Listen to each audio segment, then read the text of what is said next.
Hello, farmers, and welcome to another episode of the harvest season. My name is Al, And my name is Greg. and we're here today to talk about cottagecore games. I Woo! have a I've always had this question. Yes, Who came up with the term cottage core?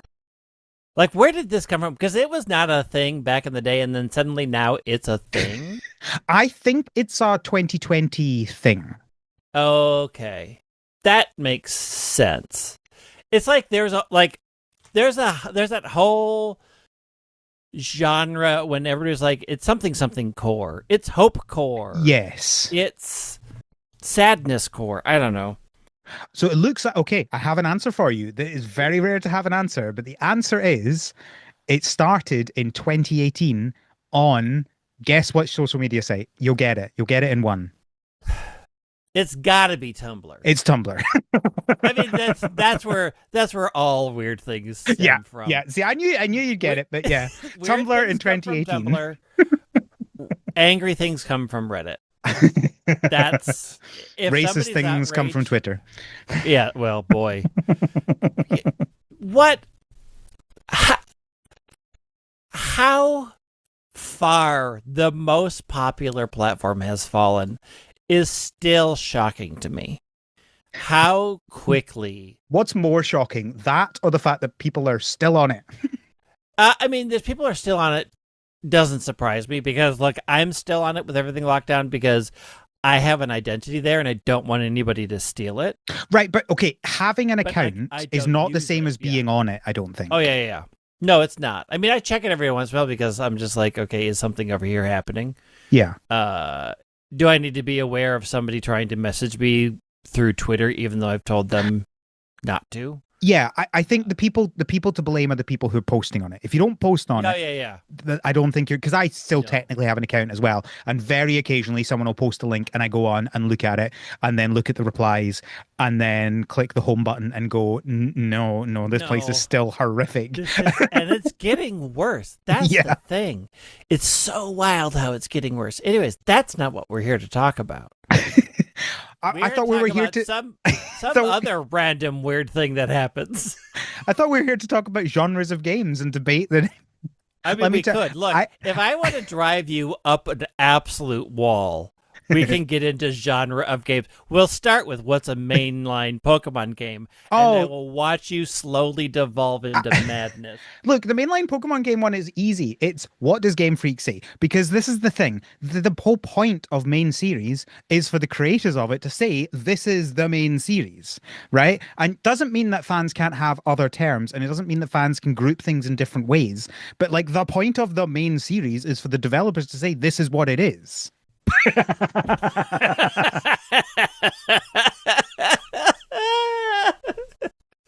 All right. Well, we're here this episode to talk about the most bizarre game with the most odd decisions. We'll talk about them later, and that is Tomodachi Life: Living the Dream. Boy, they made decisions. Boy, they made some decisions in that game. I have so much to talk about with this game, which we will get to later. Before that, we have some news. Okay. But first of all, Greg, what have you been up to? I have been up to, well, so I've been playing Tomodachi Life. I'm still actively playing Pokopia. I actually play Pokopia more than I play Tomodachi Life, which I mean, will that's get fair. into why. I will get into why, because they made some choices with our little Tomodachi. What's your Pokopia status then? Where are you in the game? Oh, like environment wise, or like how happy I am? Well, whatever you want to talk about. So I have Wastelands to 10. I have Bleak Beach to 10. I have the Rocklands to 9. I have Pallet Town to 8, and I have Skylands to 8. And then I'm like, oh yeah, there's a cloud area that I can play with. So I just started over there, and then I also have my own personal like Pallet Town place at an 8. But am I at all happy with anything? No. Like the beach is at 10, and I'm like, cool, but I have to repair an entire ship. Yeah.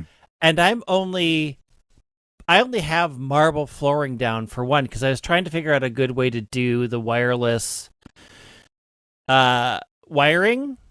Yeah. And at some point, I just like, okay, well, I can't hide everything. There's just some places where you're going to see a weird brass plate in the ceiling, but only if you look up, and nobody looks up. So I'm just going to put it there. And then I'm like, I have to do something with this stage.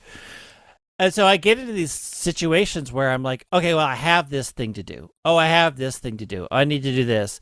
I think it's one of the brilliant things about Pokopia is every time I log in, I always feel like, oh, well, I could go work on this for a while, and then I can switch over here while that's being done. Like, I finally built all of the altars. I have all 3 altars done in Pallet Town, and I put them in Pallet Town. Like, Same. I know people took them to other areas, and I'm like, I cannot clear out a space for these gigantic places. I'm just going to put them in the blank slate, and I will build accordingly around them. Yeah.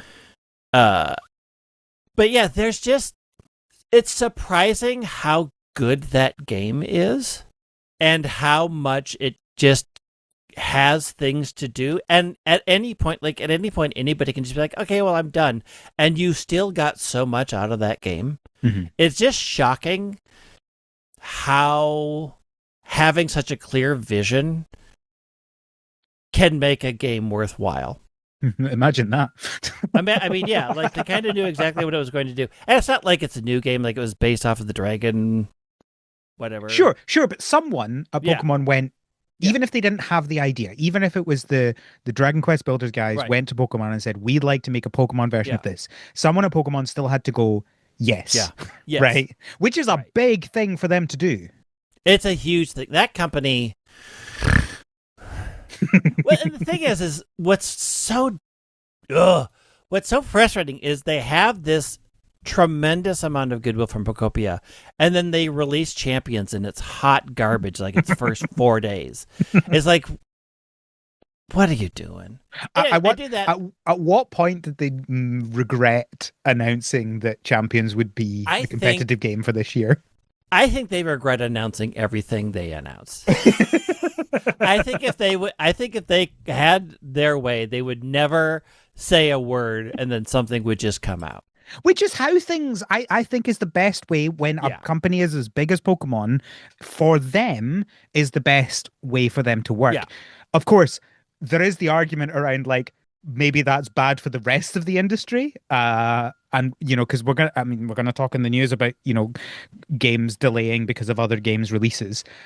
Which is so wild. I have thoughts about that. So many thoughts about how wild of a choice that is. Yeah. But here's the thing. So I went to PAX East, and I don't understand what the video game industry wants to be currently. And I don't understand what the choices anybody's making currently. Like, we are in such a weird time of, like, the console wars are essentially dead. You either are a PlayStation or an Xbox. Nobody can afford all of them anymore. So you had to make a choice.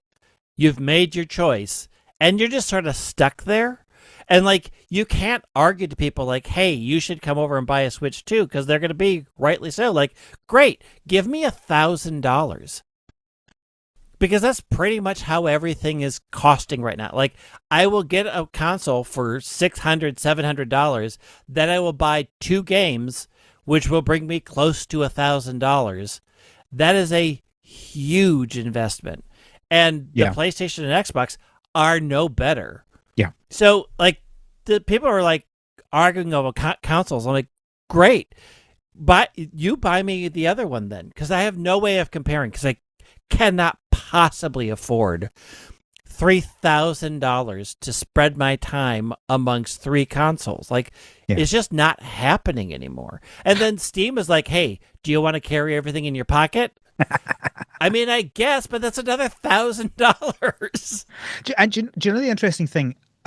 It's time that I find is the biggest issue with these things. Like, if you have infinite money, you still can't play all the games. So I just did a quick check. So comparing games to films. So in 1980, there were about 4,500 films released. Mm-hmm. In 2023, which was in my quick googling the latest year I could find numbers for, there were about double the number that released. Okay, a Yeah. lot more. But Yeah. in 2000, there were less than 1,000 games released in the entire year. Last year, there were 20,000 games released on Steam. It's unbelievable. I mean, 20,000 games on like, one platform in 1 year. it's like, hooray, like an embarrassment of riches, but also nobody can find anything anymore. Like, you get, like, it's so bad for the consumers to have so many choices because Yeah. it's so overwhelming that so many people are fighting for your attention, fighting for your time. And it is easy to be like, you know what? I have 10 minutes at the end of every day where I can sort of do some research. What just released today, because I can't possibly go back. Yeah. And the state of online rating systems has been so bad forever that you can't trust any rating online. Like, Yeah. if somebody sneezed funny 3 years ago, their reviews would be like, never covered their mouth. Horrible, horrible product. It's like, okay, well, the person's bad, but did they make something good? And like, what exactly did they do? Yeah. Like, what's the context? Yeah, Like, there's two. There's like wild. there's it's one thing like fundraising for hating an entire group and removing their rights, for example, and just Right. being a bit of a not nice person, right? Right. just Right. just to put it out there, I think we both agree that it's fine to like not support someone who is actively working towards the removal of human rights for certain people, and then it's a completely different thing. And obviously it's your call, right, what you Your do call. with what you Yeah. support, but probably not liking or saying a game is bad because the person who made it is just not a nice person is a whole different thing. Yeah, But and the other thing that was like, are they not a nice person to you? yeah, Are they a nice person to other people? And what was your interaction? It's one of the things about having a minor bit of internet fame that I have is like the constant awareness of when you meet people, there is always an expectation of carefulness, willingness, openness. The flip side of that is also a lot of people feel they have a lot of access and right to your life, your mood, and your body. And so like it's such a difficult thing to navigate. And when I see people are like, I met them at a con and they were short with me, and I'm like, okay, but that's humans. and what was the context on that, right? Like, what Like, was the did you talk to them while they were like setting up for something, or like Yeah. there's so many different things.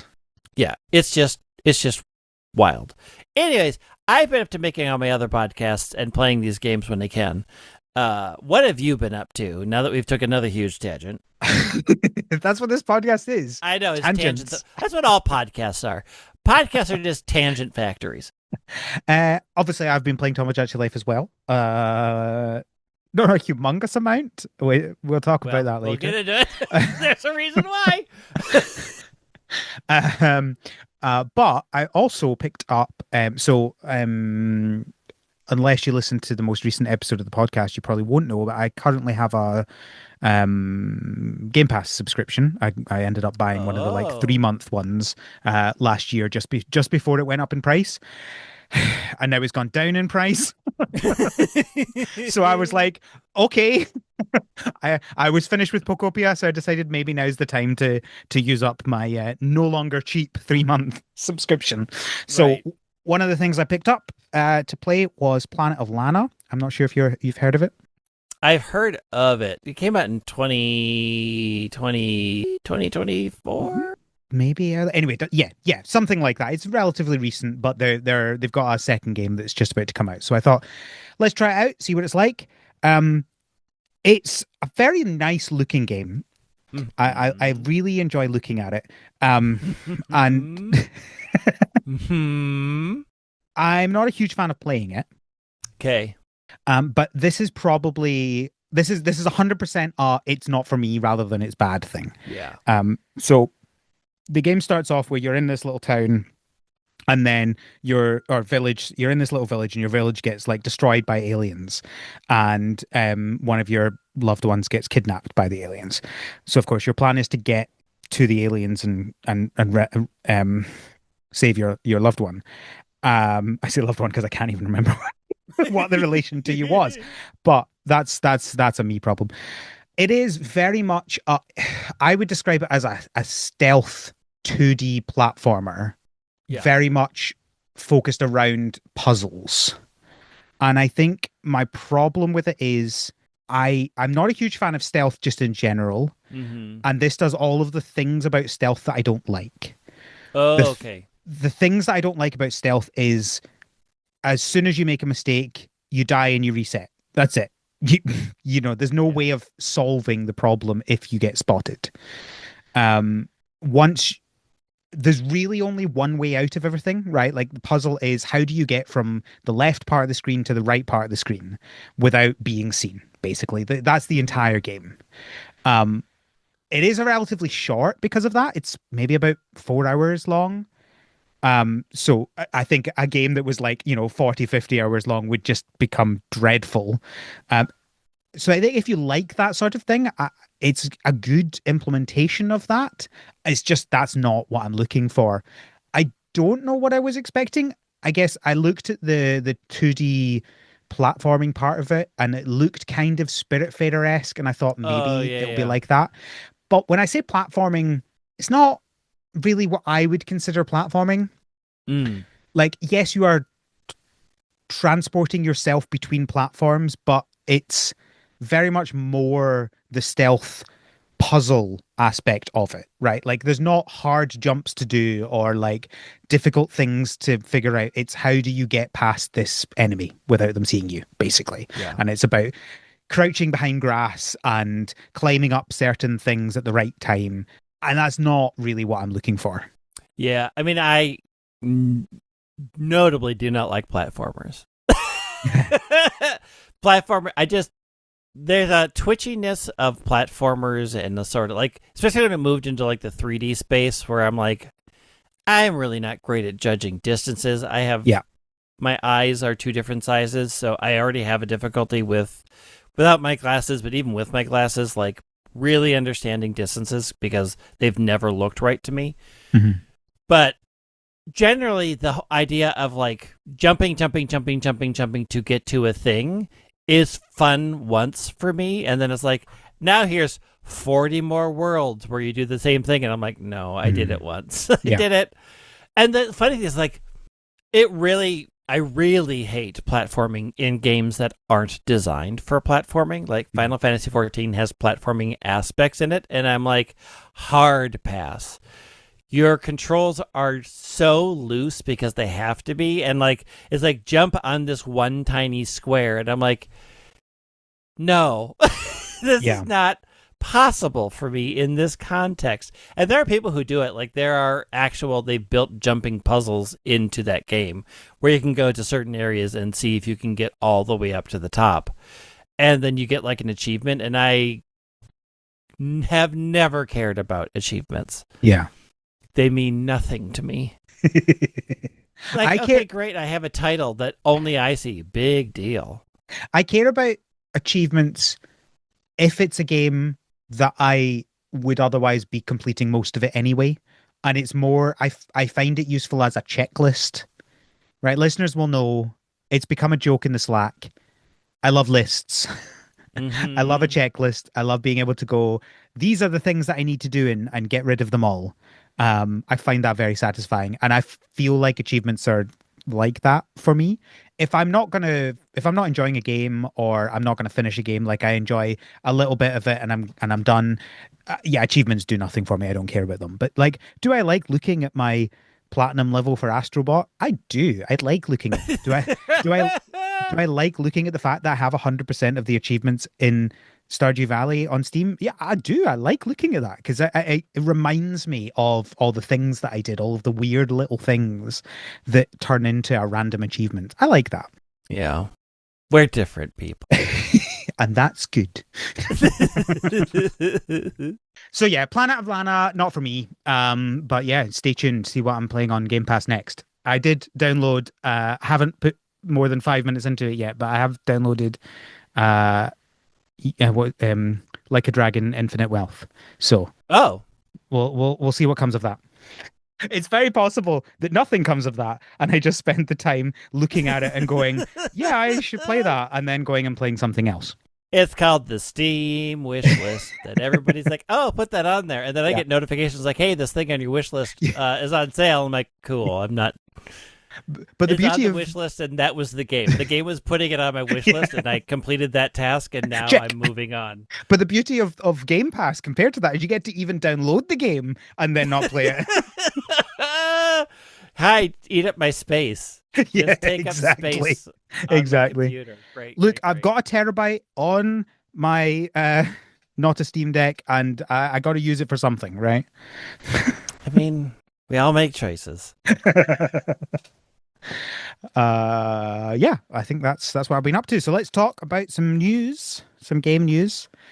So oh, here we go. Right, first up, Outbound. So this is the camper van game. Have you heard of this game, Outbound? I've heard of it. I don't know anything about it really, other than it's like you're in a camper van Yeah. running around.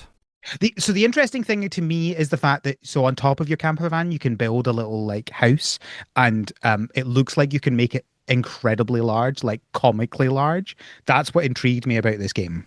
It- Anyway, Like all those raft games where you're like out of the yeah, ocean and getting stuff and okay. yeah, yeah. Um, so the context behind this is they were meant to come out in April, and then they delayed the game until the 14th of May, and now they've kind of undelayed it, but not really.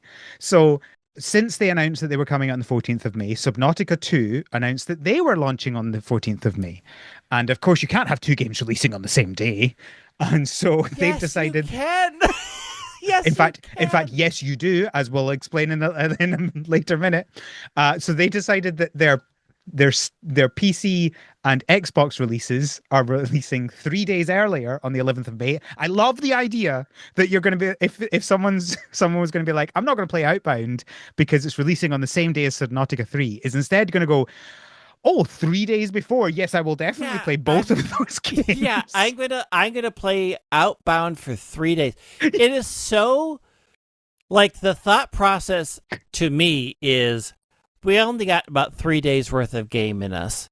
So get that and then go play the good game, Subnautica 2. Like, what are you saying with this press release? It's like absolutely bonkers to be like, we're going to release 3 days before our planned release because Subnautica 2 is coming out. And we all know everybody wants Subnautica comes out in 3 days. I'm not looking for something to fill 3 days of my time.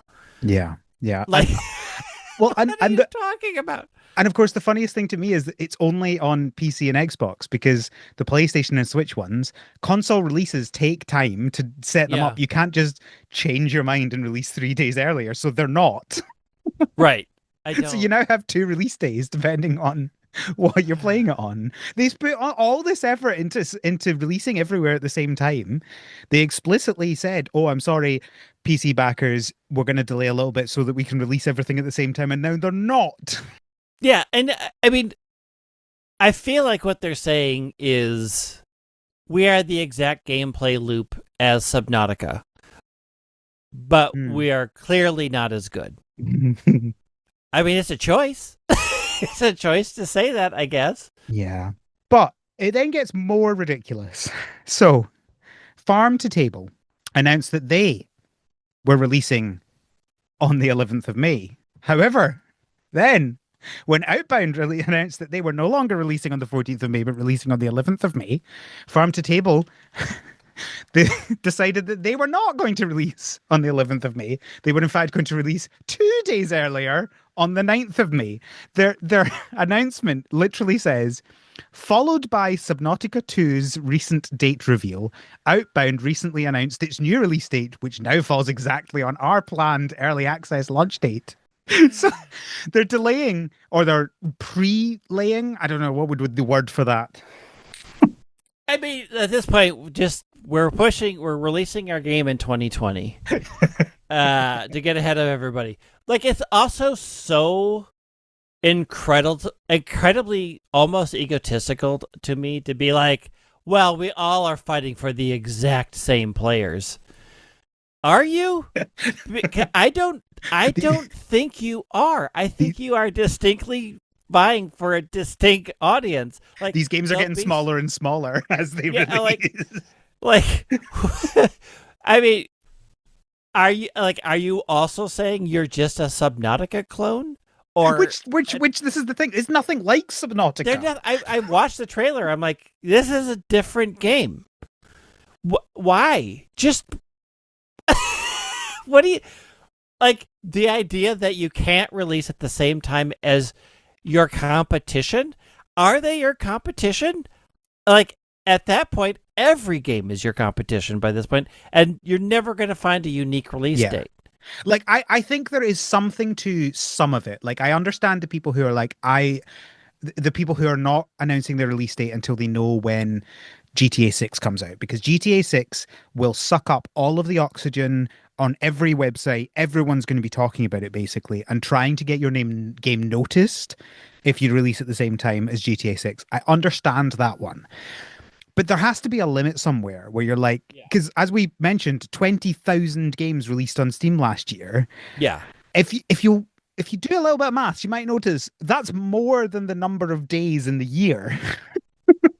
By quite a bit. Yeah. I mean, the thing is, like, if you're trying to grab the press's attention, I mean, there are many ways to do that. And releasing early, unless you're like, we have all of the reviews out and we're going to get reviews in everybody's hands and released before this comes out, you are still fighting a clock of reviewers reviewing it, writing a positive review, getting it out, advertising it, getting it out to people seeing it, and then buying your game. Like, yeah, changing your release date earlier and earlier, especially when it's like 2 days, is not really winding that clock back very far. It's 2 days.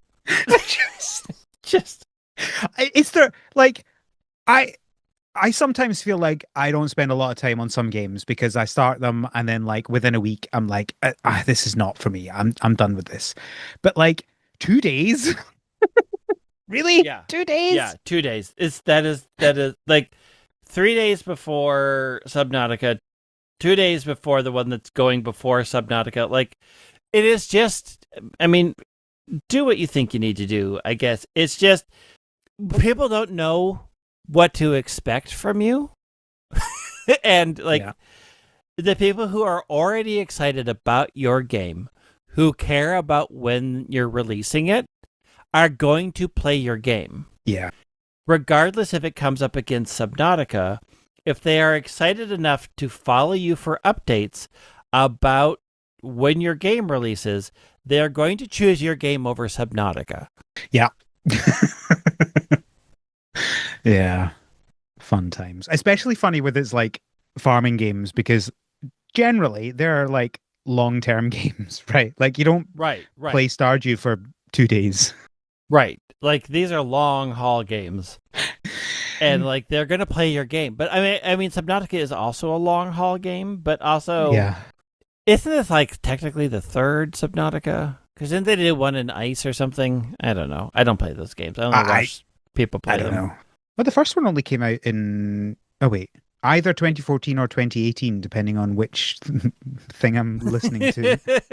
I mean, that was a while ago. Oh, early access was 2014. 2018, yeah, I know it's a while ago, but, like, also 6 years for a sequel of a large game like that doesn't feel like it's ridiculous. No, it's not. It's not. I mean, both of them would have you believe otherwise, but yes, that is not a tremendous amount of time. Both of them have released between GTA 5 and GTA 6. So, do you know the funny thing about GTA 5 is I've said this a couple of times on the podcast, but I'm not sure you would have heard that.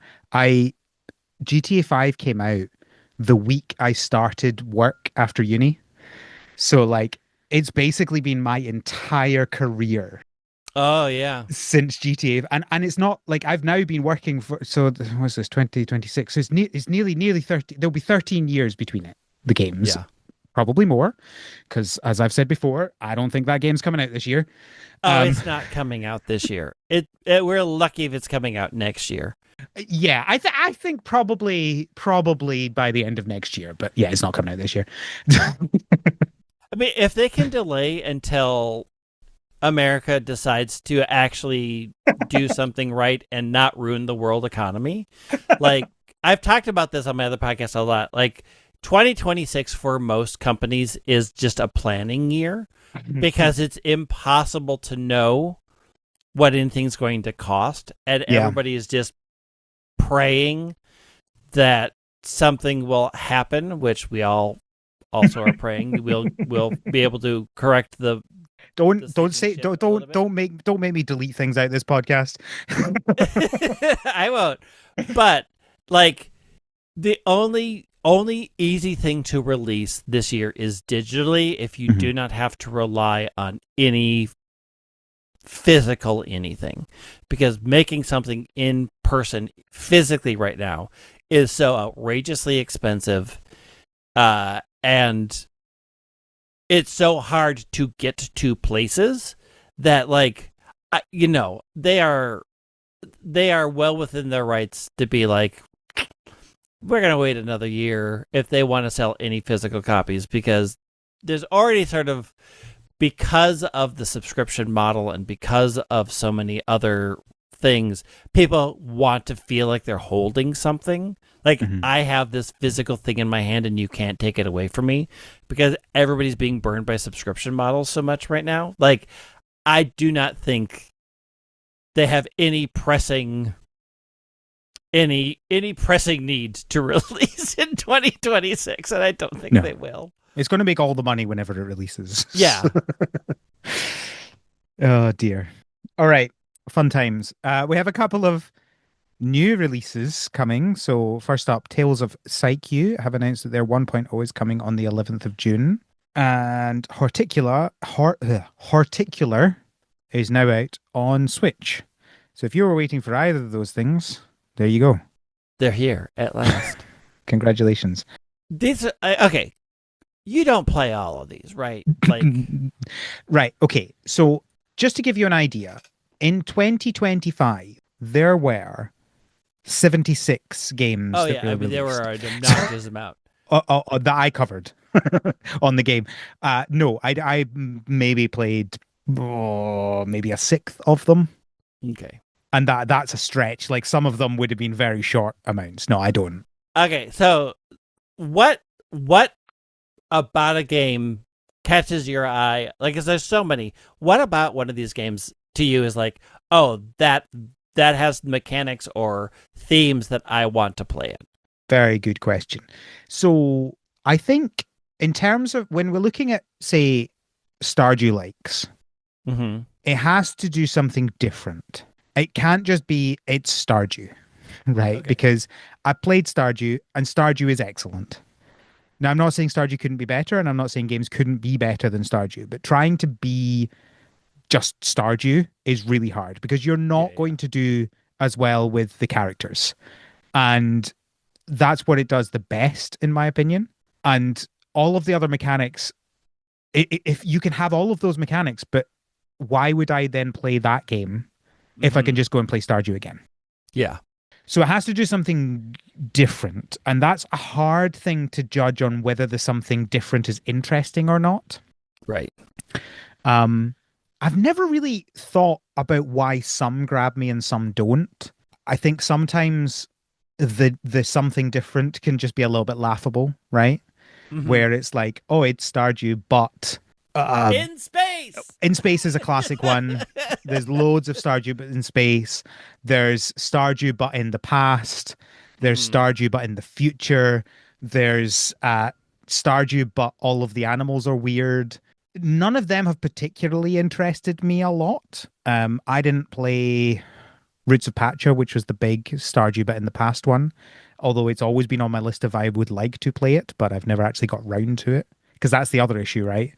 Yeah. As we know, being interested in a game does not mean playing it. Right. I think half of the ones I would play are ones that sorry, let me rephrase that.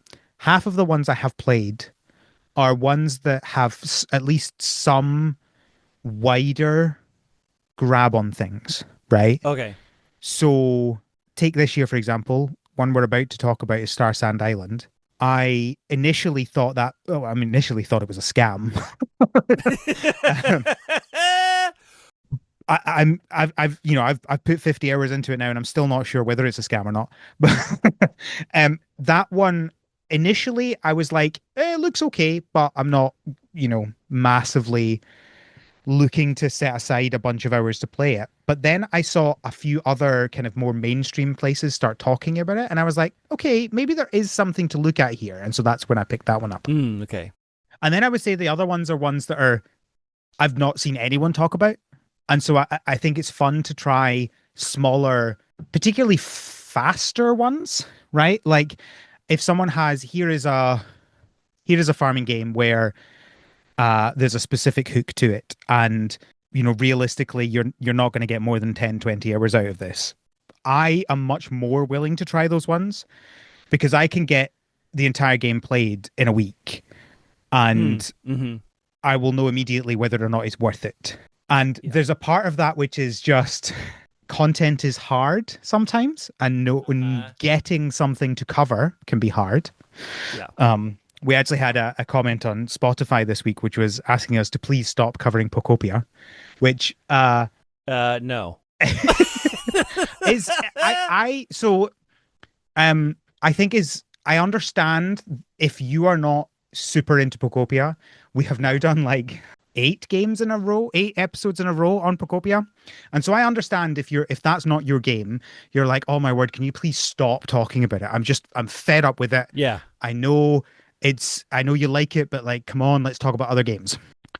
But actually being able to play a game long enough to have something interesting to talk about every time is a feat. Exactly. And it actually led me to quite a lot of burnout at the end of last year, where I seriously considered just canceling the podcast before figuring out a better way that allows me to continue doing it while not having to worry about that as much. And so that's why I think smaller games are quite useful, because it's like, oh, here's a game that I have played the entirety of. I can talk about this, right? Because it's nice and small. Right. Yeah, it's nice and small and it's contained. Yeah, exactly. Because the thing is, we don't all have, not all games are like Tomodachi Life, where I can play it for an hour. I've played it for more than that, but like an hour in, I have so much to talk about. We can record a podcast on this, even if I don't play it anymore. Like if a game is like, okay, you're not going to know straight away. It takes a while to figure that out. Right. Star Sand Island is a good example of that. Like 1 hour in, I would have no idea what to talk about with that game. I needed to play a lot more of that. Whereas Tomodachi Life is like, I know immediately what to talk about here. Yeah, I do think there's something about particularly things that they call cozy games where you have to sit with that game for a while to see is it cozy or is it boring? Yeah. And is there something in there that is an interesting loop, an interesting gameplay that keeps it from being boring? Yeah. Or is there nothing here? But I think a lot of cozy games get a lot of gameplay out of people by the fact that the start is always so much the same that you have to get through the like, here's how I set up my farm. Yeah. And now I have an axe. And here's how I break trees down. And now I can do rocks. And like that intro alone for almost every cozy game is often like the first at least half an hour, but sometimes 4 hours of that game. Yeah, for sure. And then it's like, okay, I've finally done all the things where I have a home, and I've now discovered that there's an ancient ruin that's poisoning the townspeople, and now this is actually interesting. Yeah, no, absolutely. I think it's why I have so many opinions on tutorials and the start of Mm-hmm. games is because I've played more of that than I've played that in every game that I've played, right? But sometimes that's all you play in a game because it's just so frustrating and Right. bad that you Right. stop. But Um, I also really wish a lot more games, cozy games, feel like they need to establish the coziness up front. And I think they should really, at this point, understand that everybody at this point kind of like Stardew Valley made sure everybody knows what a cozy game is. mhm, Throw us into the interesting action mhm, first, mhm. make us like invested in the world, and then we can go set up our house because we all know what we have to do. We all know what the chores are. We have to make plants, and we have to cut trees, and we have to mine rocks, and we have to give people presents. Like, we know all of that. That can come after why am I in this world and what makes this world unique and interesting. Mhm, mhm. Yeah, It's a for problem I sure. have with a lot of beginning Pokemon games. Like, they also do this where it's like this slow thing Yeah. of Here's how to I'm catch a not. Pokemon. I know. Yeah, here we're gonna slowly talk to this person who slowly talks to you about the world, and then you make a choice.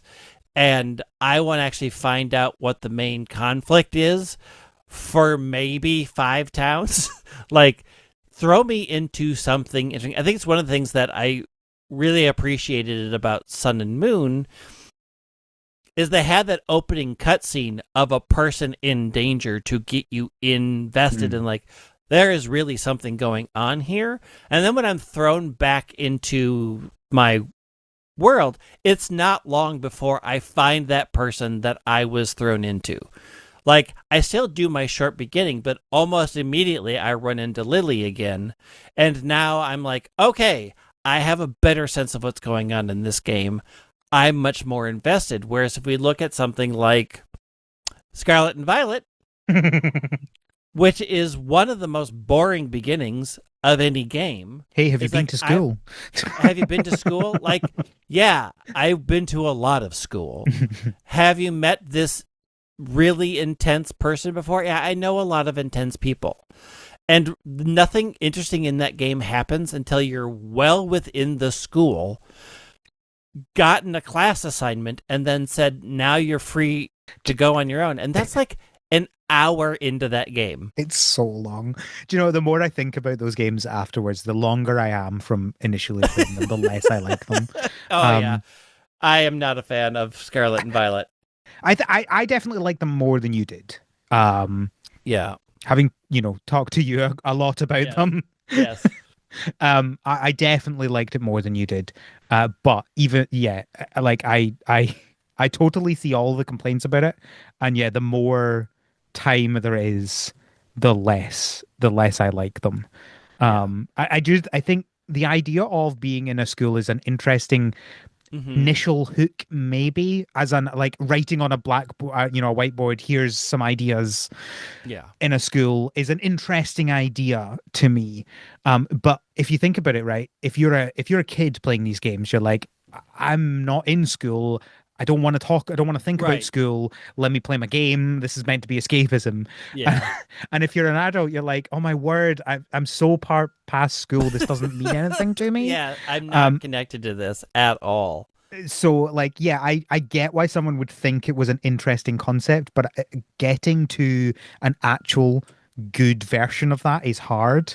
Mm-hmm. I actually think the Blueberry Academy bit is done better because it's not your school. You're coming into the Right. school and experiencing that as an outsider is actually much more interesting than I am in a school, especially as like you're not though, are you? Right? Like Right.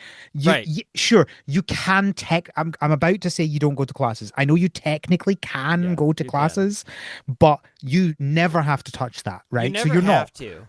you're not going And and most people won't, yeah, what right? frustrates me about that also is there is so much of the story hidden in those dumb classes, but also they were hidden so far into those dumb classes that after you took two, you're like, well, why am I doing this? Yeah.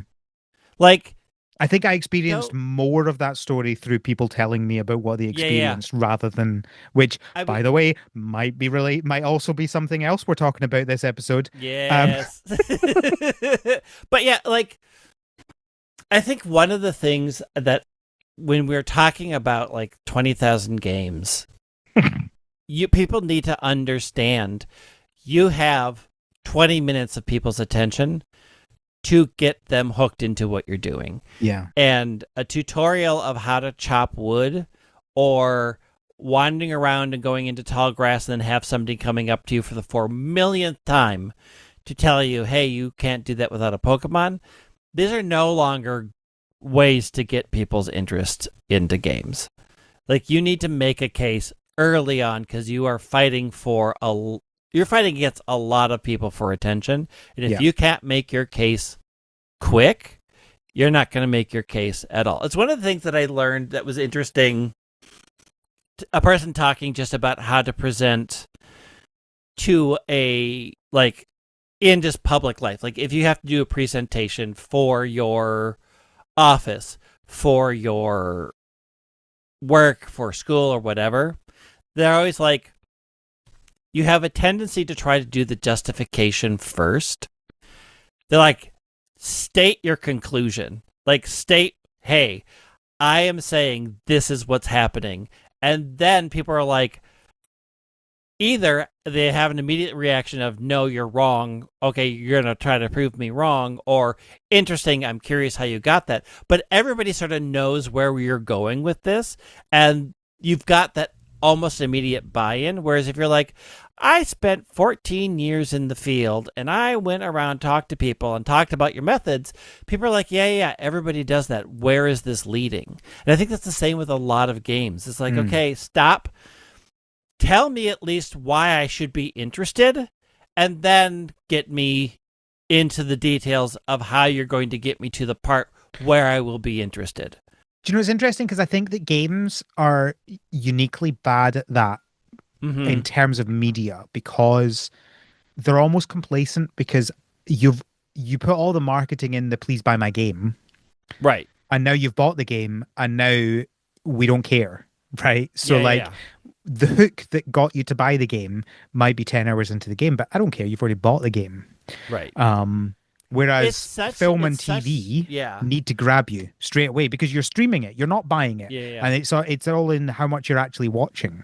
But also, it's such a capitalistic CEO thinking of, we just need you to make that initial purchase, and we don't care about how you feel after that, Yeah. because we will have gotten your money, and then we're going to wait for the cycle for people to forget, and we're going to rely on people knowing that the internet is hot garbage, and so when they hear bad things about a previous game, they can write them off as cranks. Or And a we'll lot of release people a really do. nice side game in between the Yeah. main games, and Yeah. then you'll be like, oh yeah, no, the next one will have to be good. Have to be good because we bought goodwill. Oh dear. All right, let's finish up this news. Okay. So, three more things. First up, Star Sand Island has a new update. It adds dating. So if you were looking for dating in Star Sand Island, I was not, but I'm sure plenty of people playing Star Sand Island were because it's all about the anime design, right? People always want to date Hmm. their anime characters. There you I go. guess. Weird to me that that wasn't in the first version because I feel like that's a big part of Yeah. what lots of people were probably looking for in that game. Again, not me, but that's because I mean they all look like kids. Oh, that it drives me bananas. I mean, it's worse for you. Like quite often, most of these games will at least have one that's kind of like my age, but It drives me, but like I don't mind if they're like in their 20s and 30s. Like, great, that's a core audience. There is such a level of creepiness when you know Mhm. your core audience is late 20s, early 30s, and most of your characters, especially your female characters, look 17, 18. If you're lucky. If you're lucky. And like, you are sort of winking and nodding that they're of age, but like, you are feeding into such a gross concept, and it's it particularly anime is not good at portraying ages very Yeah. well. Like all anime characters have giant eyes, which Yes, just the eyes. say to people they are young. Yeah. Like big eyes is a facet of younger people. And so just if you take away the rest of their body and just focus on their face, they give them childlike faces. It's why we also fall in love with animals. They have big round eyes and they kind of look like little sweet little children. And like anime really plays on that line, and they really like playing on that line with their female characters. And then Yep. they'll make like this 400 million year old man because they assume nobody cares about that. And they're like, this 700-year-old man loves this just 18 powerful witch. I'm like, stop. Just stop. Just stop. Like, Yeah. we need this little thing to sort of. I mean, it's through all time. It will not end anytime soon. It's just at this point in my life, I'm like, I see what you're going for. I understand who you're tapping into, and maybe we shouldn't. Maybe we shouldn't do that anymore. Icky. It's icky. Next up, Hello Kitty Island Adventure have their next event, which is the month of May. So during May, there's Gudetama Con, is apparently what they're calling it, with a bunch of extra clothing and stuff. And also, it says there's a costume contest, but it doesn't give any details on that. I'm not sure what that means. Hello Kitty Island Adventure is a game that I want to play, and I promptly forget it exists every time. And then I'm reminded of it. I'm like, oh yeah, I'll find time to do that. And then I don't. I the thing loved is- playing the game. I think it was fantastic, but also I never finished it. Yeah. I mean, I love so many of the Sanrio characters, but also it's just, I don't have time. It's Yeah. not a big enough grab for me. Like, those characters alone aren't a big enough grab for me to constantly seek it out. And I think I actually technically have it for free on my Apple TV, and I still Yeah. haven't checked it out. Do you know the interesting thing about it though is it's actually a good game, which I've heard it's a which good game. was the most surprising thing for me. I need to find time. I don't have time. Maybe this summer. It's not going to happen. Listeners, just trust me. Narrator voice, it didn't happen. Because it's not going. And our final news information. So a little bit of backstory to this. Last year, it was announced that there was going to be an Animal Crossing collaboration with Sea Life, a UK-based aquarium company, and they were going to be doing what they called a UK tour of Sea Life, doing Animal Crossing exhibits within the aquariums. And when we actually looked into it, it turned out that the only sea lives they were going to were in the very south of England. It wasn't even far into England at all, just the very south of England. There were about 4 of them, and they were all within like 2 hours driving of each other, all like south of Wales, like really far down. Well, I was frustrated about this because there were sea lives all over the place. There's even one in Scotland, and they did not include that in their list. Good news for me. You. For you. Maybe. I don't know. I'm trying to figure out whether I can do this or not. But they have announced that it is coming to the Loch Lomond one, the only Scottish sea life, but that does technically make it a UK tour now. It's not just in England. Woo! Yay. The problem with this is not it's not too far away from me. It's maybe about an hour and a half's drive. It's not too bad. That's not bad at all. It's Scotland. Like an hour and a half gets you most of the way across the entirety of this country. But the main issue for me is they've only just announced it, and it's this month.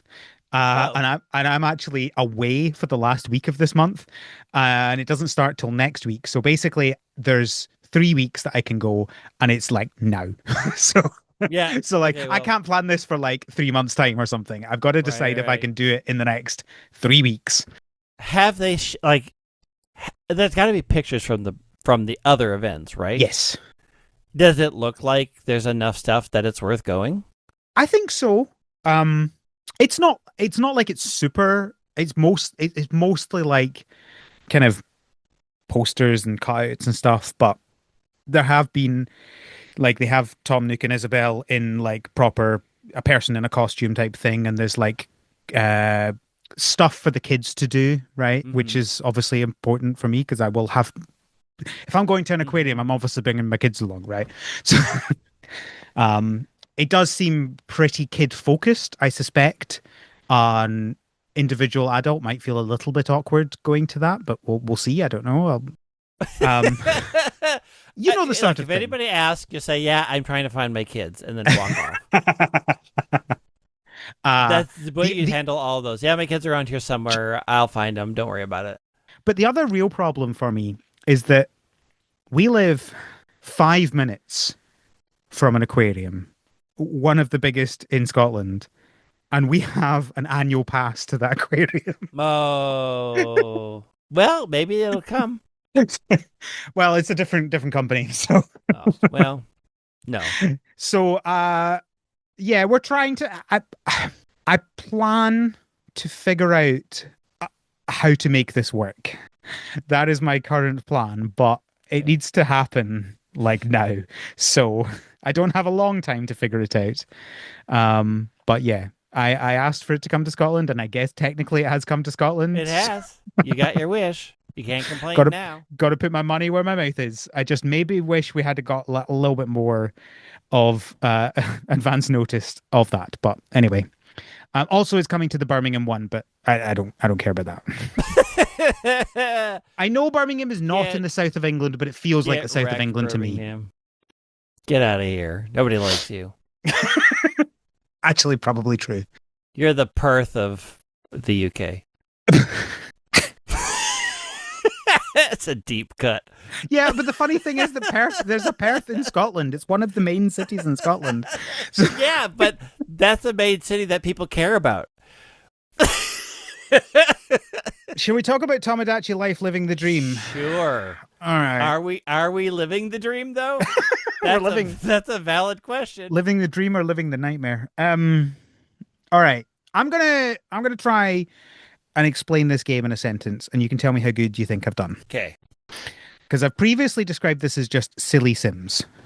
But how I would describe this is it is silly Sims, but if you have to babysit the Sims to a ridiculous degree, in my opinion. But focused around social media hype while making it incredibly difficult to share to social media. Yeah. So I would argue that even if you babysit them a lot, it is nothing is in your control. Like it's silly Sims where you actually have no power to affect anything. Well, yes and no. It's like everything and nothing Yeah, is that's in your the control at the problem. same time. Yeah, it's so bizarre. And I sort of forgot.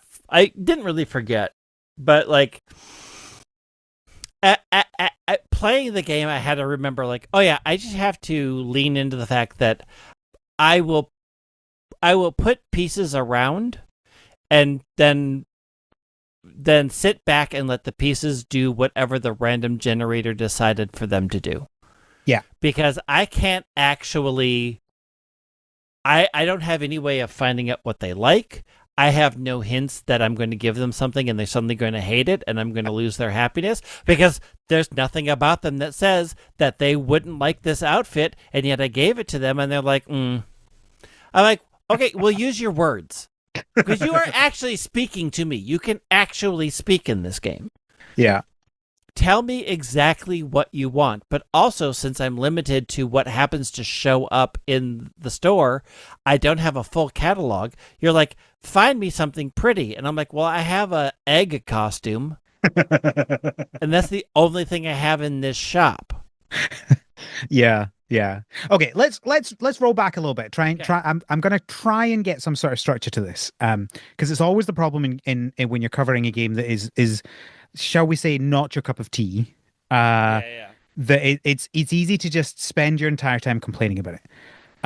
but I do have some positive things to say about this game as well. But I mean, I'm playing the heck out of it, but there are things about it that I'm like, why did you choose this? so let's start off with what is your history with Tomodachi Life? Have you played any of the previous games? Yeah, so I played the 3DS game. I played the mobile game for as long as it was alive. Oh, I was not aware there was a mobile game. Yeah, there's like a weird mobile Tomodachi, like you could invite When your Nintendo were friend. obsessed with phone Yeah. games for some reason. What was it called? I think it was just called Tomodachi. It does look like it was just called Tomodachi Yeah. Life. Yeah, I think it was just called Tomodachi Life. And you could have it on your phone, and then you check in Yeah. every day, and you'd be there, and then you would sometimes connect with other people and whatever. So I played that. Do you know, I think I would actually prefer this game to be on my phone. It could still be around. I don't know. I deleted It's it a not. long It time looks like ago. it looks like you can probably still get like you could get the Android version and download it, but it's obviously not supported, so it might not Yeah. work great. But I just think in general, like I think this would actually, I think is a game that would work well for me on a phone. Um, Well, I will say but this. I that's found it's easier to play. I almost play everything on my Switch exclusively on the TV. And this one, I pull it out. And because the touchscreens are much more important on this game. And also, there's so sometimes. little that I have to see that having it on a big screen doesn't provide me any benefit. Yeah, It doesn't look any better on the big screen than it does handheld. yeah. All right, All back right. to the organization. Like, So I think let's start up talking about the start of the game, which is creating of Mii's, right? Because right. you start up this game and it's like, hey, create a Mii. And I don't know about you, but I'm not a very creative person. I don't have it well in that aspect. Right. Let's not get into debate about what creativity is.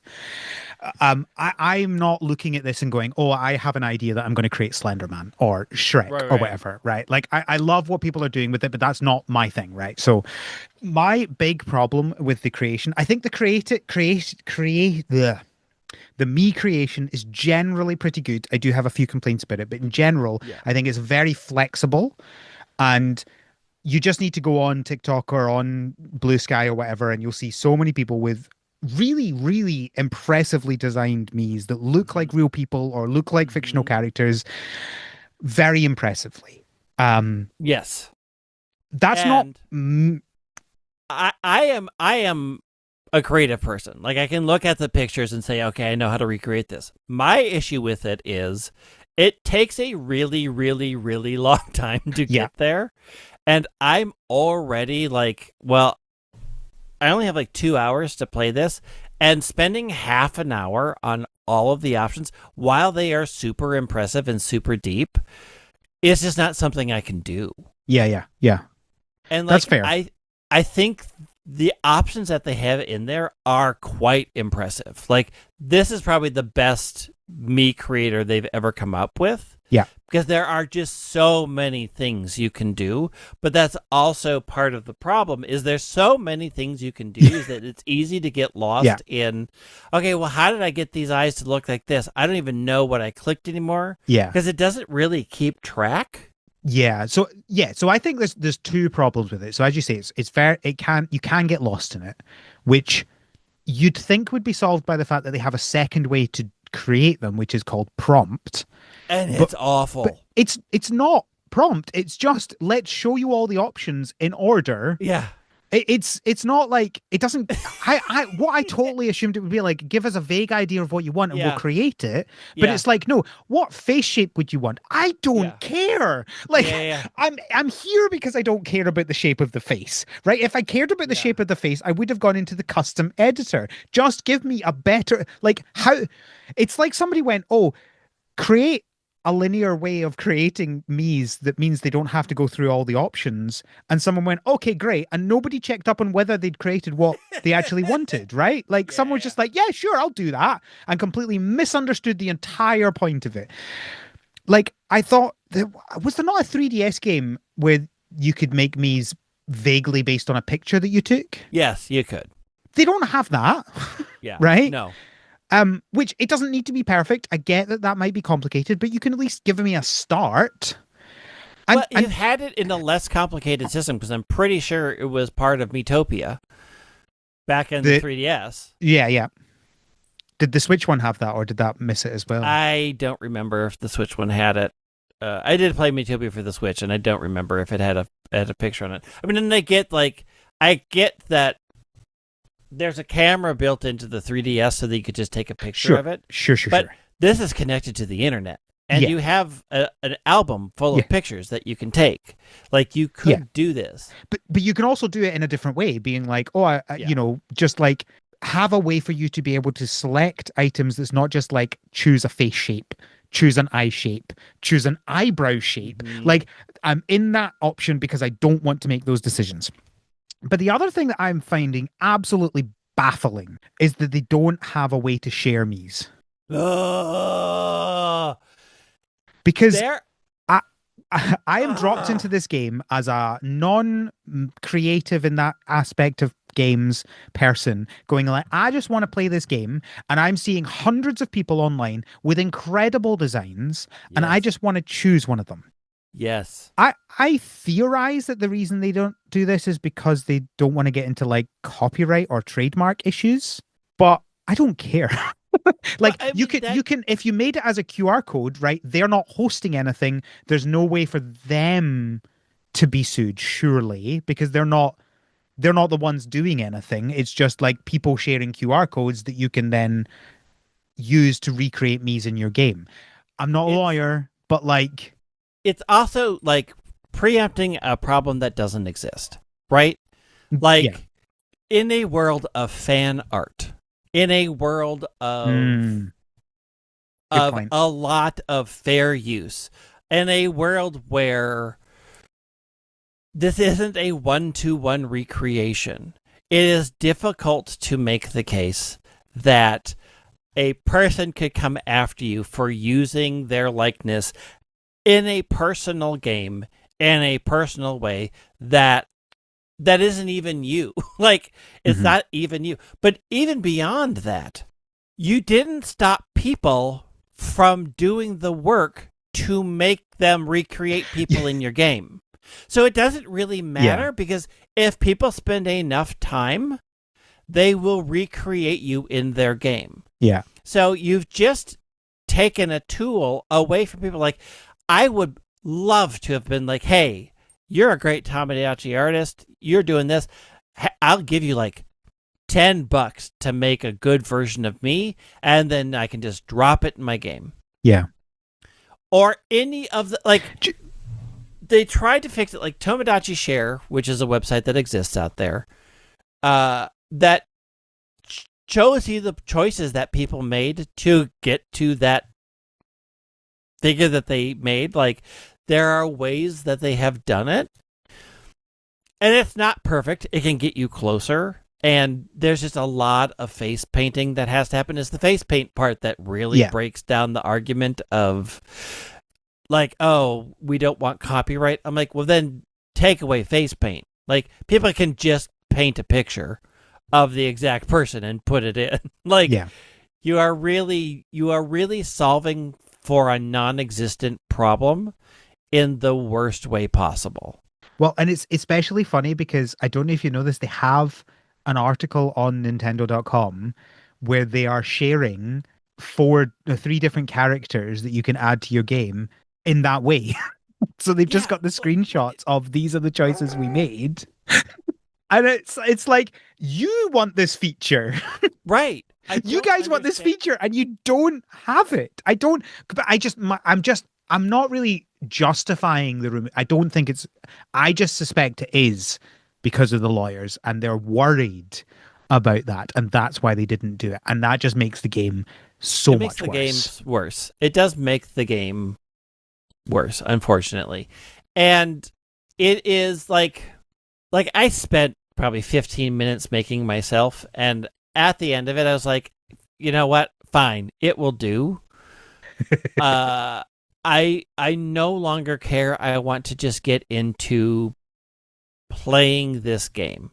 That's exactly it, right? Like I loaded up this game and I went, oh, now I have to make a character. Whereas if they had sharing if they had a way for me to just go, yeah, I'll grab that one. That looks fun. Let's throw it in and let's Yeah. see how this game works. But like half of my time in this game has been trying to figure out what I actually want, Oh right? yeah. I like I don't have that imagination, but like seeing people online being like, "Oh, they created a Mr. Bean one," I'd be like, "Yeah, sure, I'll throw Mr. Bean in this on this Right, island. Why right. not? That sounds like fun, right?"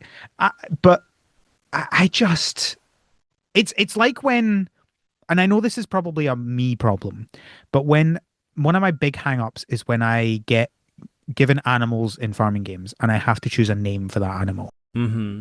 I got to the point where I just call them cow one, cow two, cow three, because I don't have the time and imagination to be naming these animals. And Yeah. you have games like Stardew, which has a random name generator, right? And it can just go, here's one. They could do something like that, for example, where it's Yeah. like, make me a random me, right? There are so many more options they could Mm-hmm. do that doesn't mean either choosing from 100 options or choosing from 10 options, right? Which is not solving the Right. problem. Right.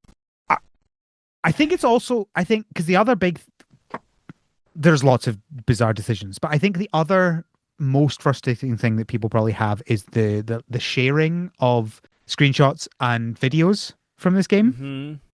which I wasn't quite sure how that was going to be implemented until I played the game. And what I find really fascinating is that they've not stopped you taking screenshots and Nope. videos. They've just made it more difficult to get them on your Yep. computer. Yep. Yep. They've not even made And it not possible. They've just made it more difficult. more difficult. And I get like the idea is like kids won't be able to figure this out. I'm Like right. get Come on. Are you guess kidding me? again. Guess again. Kids have way more time than I do to figure this stuff out. It has They're SD going to card. figure There it you out. go. Sorted. Yeah. Yeah, it's It's like it's literally not hard. copy to SD card is the option underneath send to mobile phone. It's so bizarre. And like let me just let me import somebody else's creation. I would love to take half of the things that people make and be like, you did such an incredible face painting job and you spent so much time on that. Let me import that in. And they're like, hard pass. Yeah. Absolutely not. And the thing that's fascinating is they took so many steps forward because you can choose their gender and they included non-binary. You can choose who they are interested in.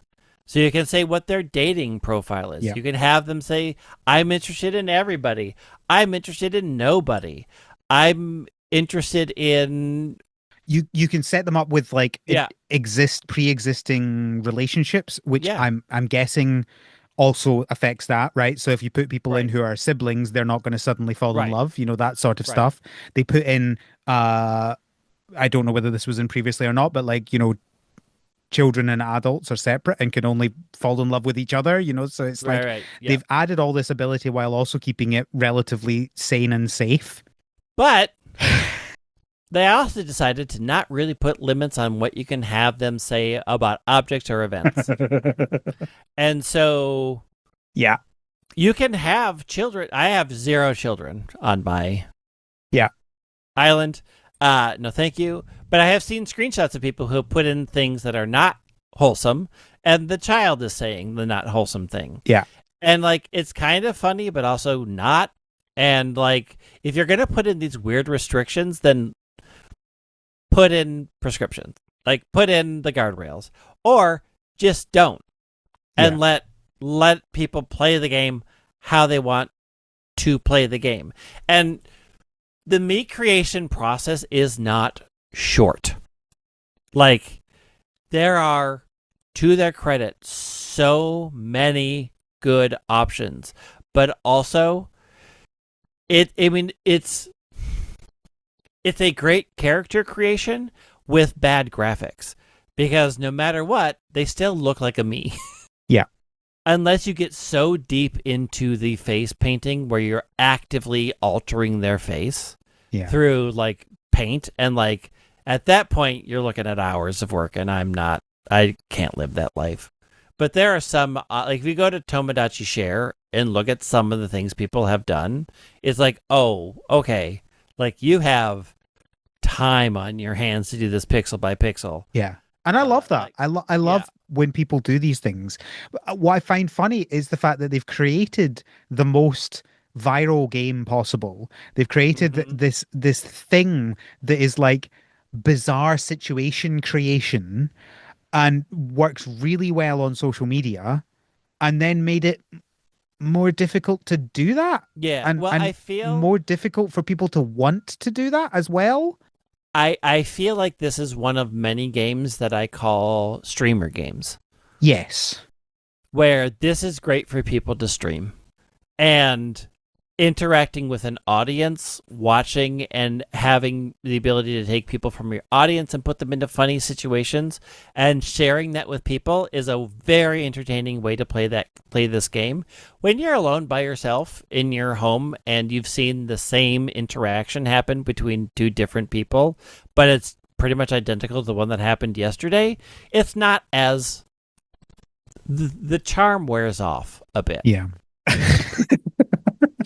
And I that's not to say that agree. I am playing the game a lot, but unlike a lot of other games, I go in for half an hour. I get half an hour worth of silliness out of it. The silliness wears off as not being interesting anymore. Yeah. I don't want to wait around for somebody to have a problem. I can pick two people up and put them together, but I have no control over what's going to happen. Yeah. So I can't even state for certain that that's going to create an interesting interaction or something that I need to deal with.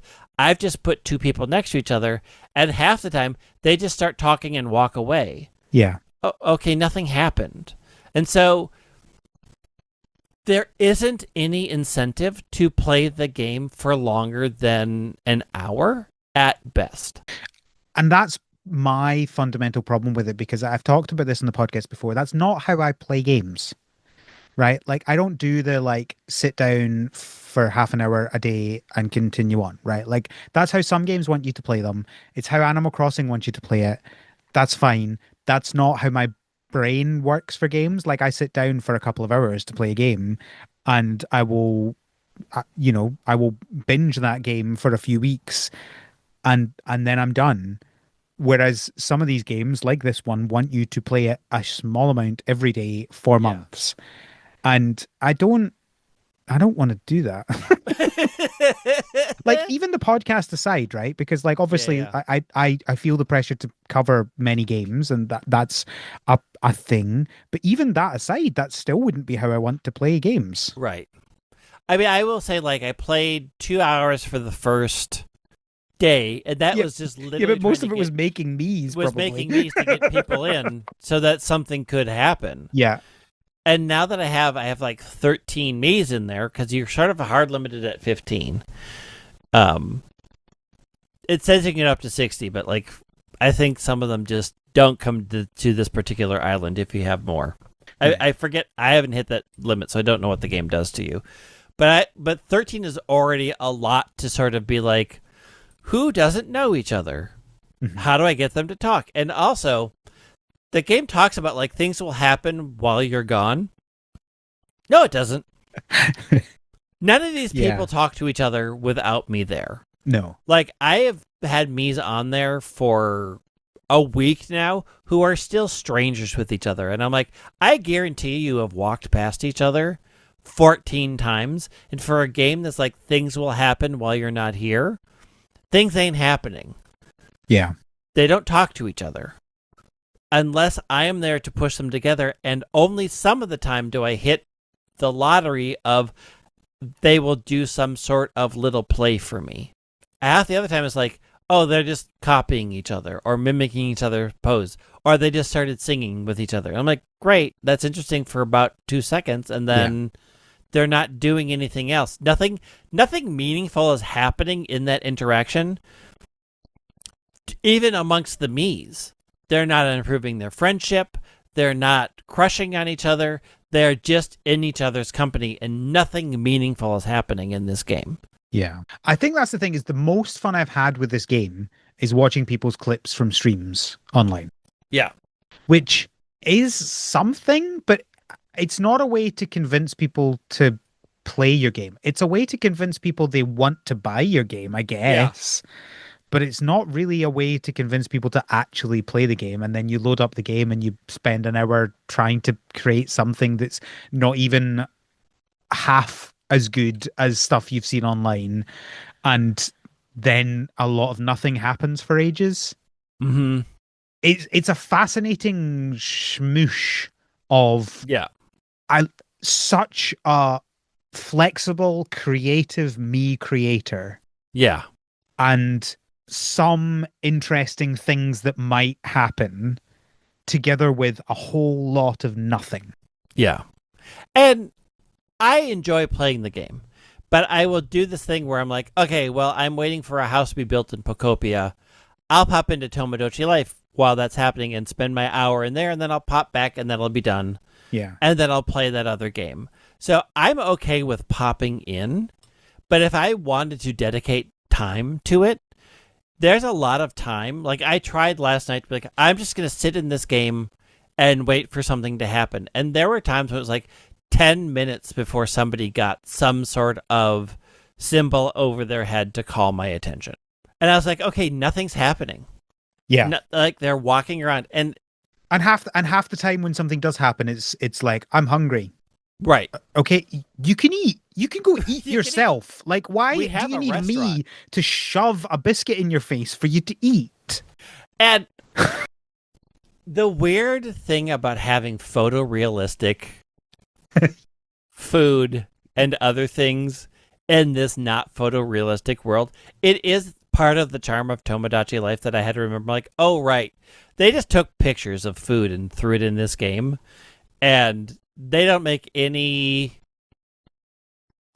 make a nod towards trying to make it look like they're actually eating that food. The picture gets smaller and then disappears. Fine. Like that is part of There's a that is charm part of to the charm it. of the game. Yeah. But there's just the game is really it is really like half an hour visit your Mii's. Just get some basic needs met. Also, you have no idea if you're actually going to meet their basic needs because they won't tell you if they like something or not until you've given it to them. Yeah. And of course, if they really don't like it, it hurts their happiness. And so you lose progress sometimes because you gave them the food that was in the market today and you had to make a choice and you just randomly chose wrong because there's no rhyme or reason between their likes. Like you can't find a through line but what they decide they like and what they decide they don't like. You are just the game you just have to lean into the randomness, Mhm. which works great if you have an audience watching you. It's less fun when it's just you and you're like, I want something interesting to happen. Mhm. And I've got these two characters together and nothing interesting is happening. Or I have a character that says they have a crush on this other character. It says, willing to risk it all. And I'll put them together and they are not risking it all. They aren't even broaching the subject because the game decided that now is not the time to talk about that. Yeah. Yeah. Do you know, I have two other things to talk about with me creation because apparently we spent the entire time talking about me creation so far. Yeah. One, I love the pronunciation that they guide that you can Yep. do. Yeah. So good because the first name I put in was my wife's and it was like saying it completely wrong and I'm like, no, no, no, no, no. It took me a little bit of fiddling to figure out Oh, what yeah. combination of letters and spaces would actually do it, but I got there. I think that's excellent. Here's a very unique thing. This is not an issue necessarily with the game because I don't think a single person working on the game has even considered this. Because I have such a terrible imagination, I decided to just create my family, right? Me, my wife, and our kids. When I came to create my one of my kids, if people don't know that, I don't know if I've talked about this on the podcast before, but one of my kids doesn't talk. Mm-hmm. And I got to the point where I had to choose his voice. Yeah. And I was like, I don't know what to do here. Mm-hmm. I was frozen for ages, just not knowing how to do this next thing. What I ended up doing was one of the robot voices is very hard Yeah. to understand. Yeah. And so I took that and I made it even more hard to understand. So it sounds like he's just because like he does make noises, he verbalizes, he just doesn't Hmm. use words, and so there is something to that.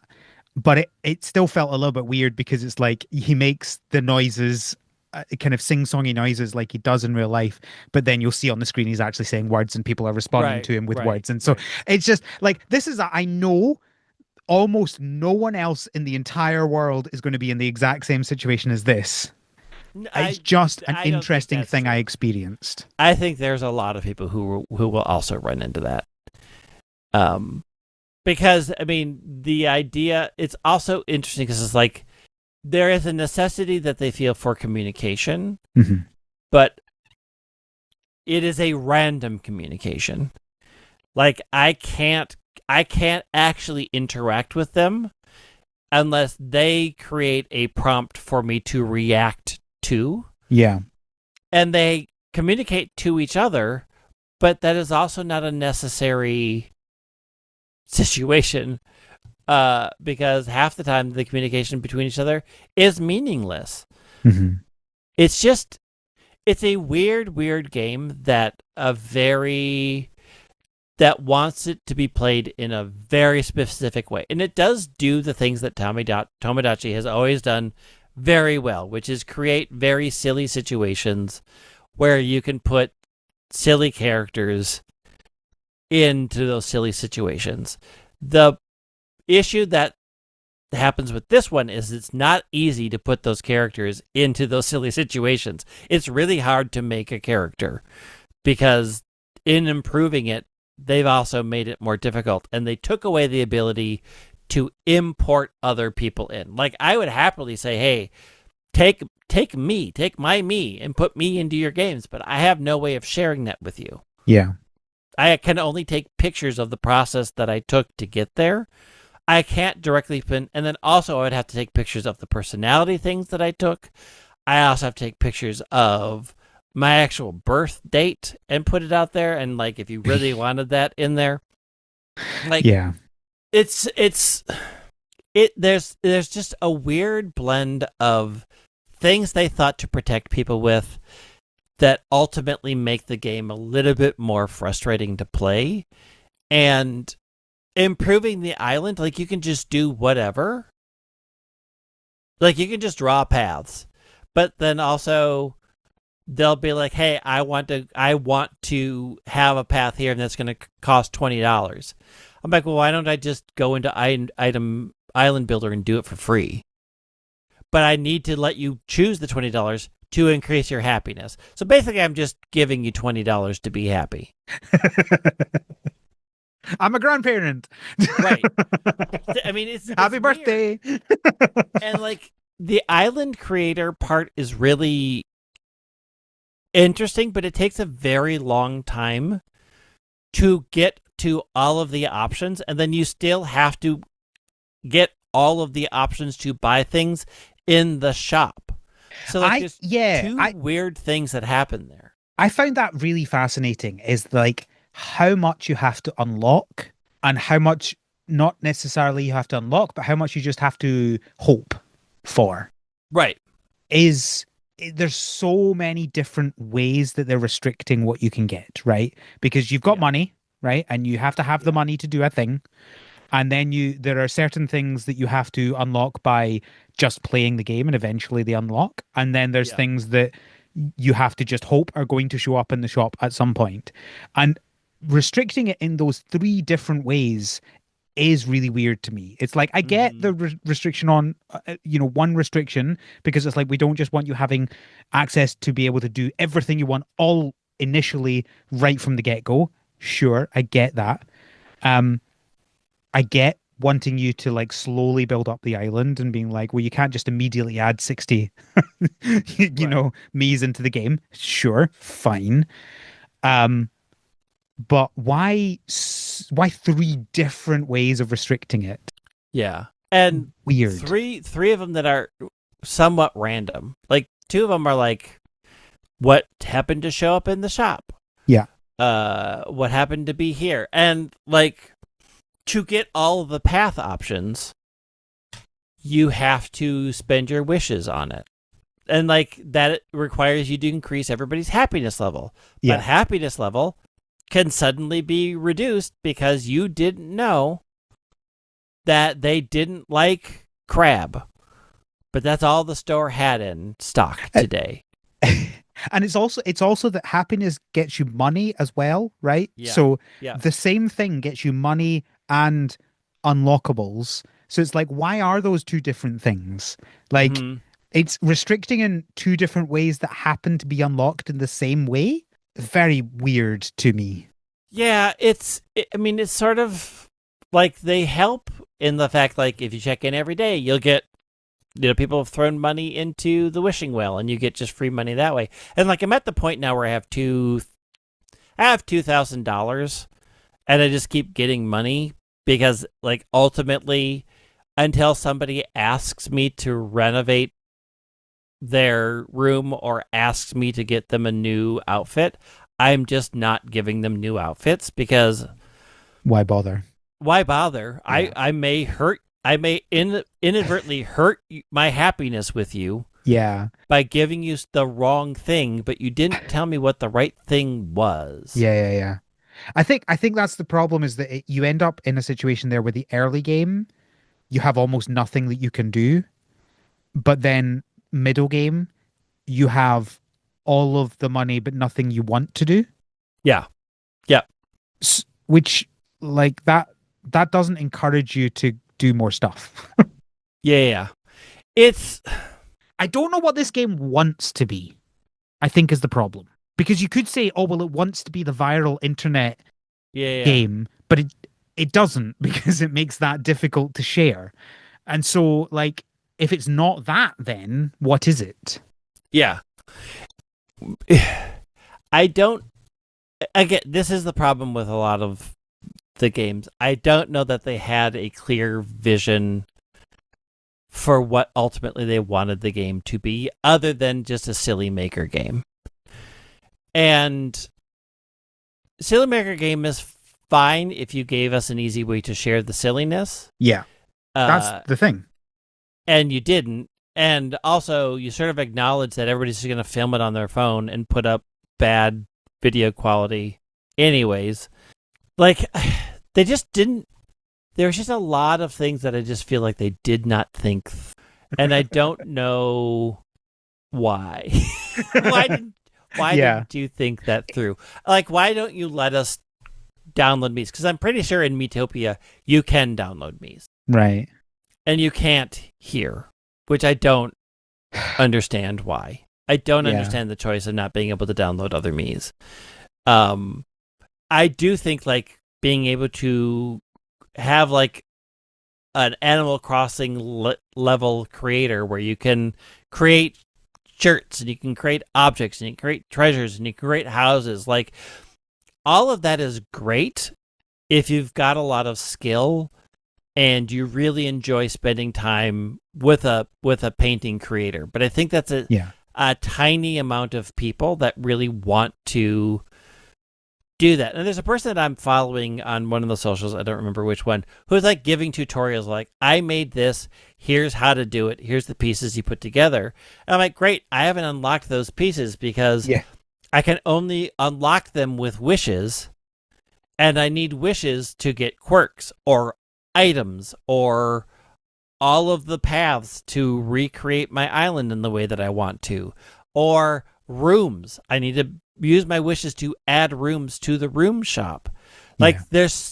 there's so many things that you need to do that you would want to binge the game for hours to try to get them, but you're just not allowed to because you can sit there for a long time and nothing will happen. And when nothing happens, you don't get money, you don't get happiness, and you can't really force the Miis to give you happiness. Like, there's only so many times you can give them food before they're full and they're like, I don't want to eat any food. Which also isn't a fun gameplay element either. Right. Like, oh great, I'm gonna try and progress this game by doing the exact same thing over and over again, giving them a biscuit, giving them a biscuit, giving like That because, as you say, you're not encouraged to try new things just in case.